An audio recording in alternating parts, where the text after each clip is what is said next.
What was the reason for your success? Well, I always had good people here working with me. I had a great team to work with, and that dates back to when I got here almost 8 years ago. And being able to be in this community, like I've been able to, I think has been important.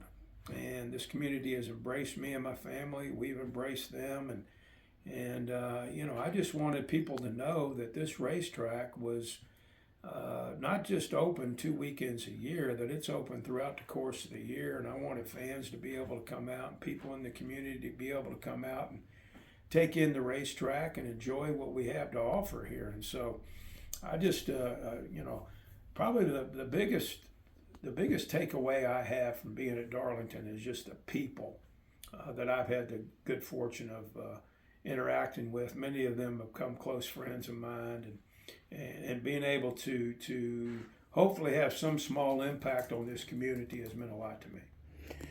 You've always been a people person. Is that what you'll take away? The importance of people and how friendships, relationships, business partnerships, and all that's been able to come together for you. Do you feel that's been a key thing? Well, I probably learned how to treat people from my dad, and he always thought he treated people, just very, very well. Didn't matter who they were, and so I've always tried to emulate that, and I think that's something that I hope to pass on to my sons and my grandsons. You treat people well and make them feel special, make them feel important. It's amazing, what can be done. And so I've always been a person that wants to look on the good side of people and make sure that when they deal with me or they converse with me or have an interaction with me, that it's positive, and that they say, hey, I'd like to go back and talk to that guy again. We had a pretty good conversation. And so I just think that's how I've always tried to live my life ever since I was a young boy. What was your father's name? What was his profession? My dad's name was Jim Tharp. He worked on an assembly line at General Electric back in Louisville, Kentucky for I think 38 years. But he was a sports guy. He umpired slow pitch softball for 55 years. He worked on the statistics crew that did 38 straight Final Fours for the University of Louisville. And so, I don't think there was in my mind, I never knew anybody that didn't like my dad. And I don't think there was anybody out there that my dad didn't like in the times that I was with him. And so, I just owe him a lot for the type of relationships I think I've been able to build.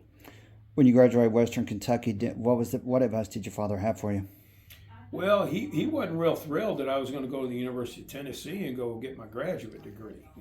My dad grew up a Kentucky fan, and so when I told him I was going to Knoxville, University of Tennessee, There's that beer barrel at stake and all yeah, that. he said, who's going to pay for that? I said, well, I don't know. I said, hoping you could maybe a little bit, but he knew that I had a real passion for sports, and he was proud and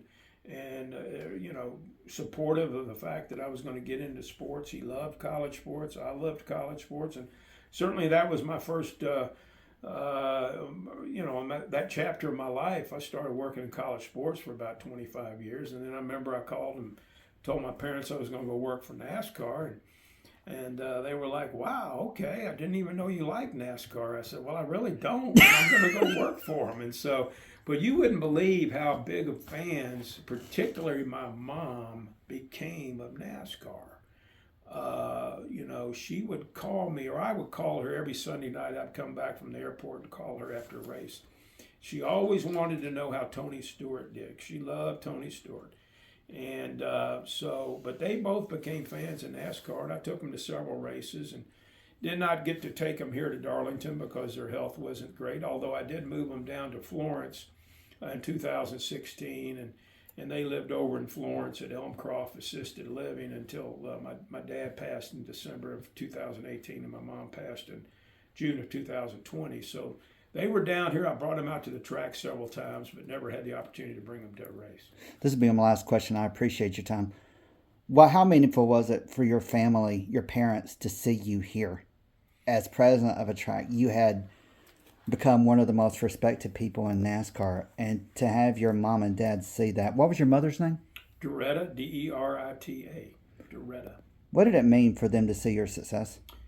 I know they were proud of me.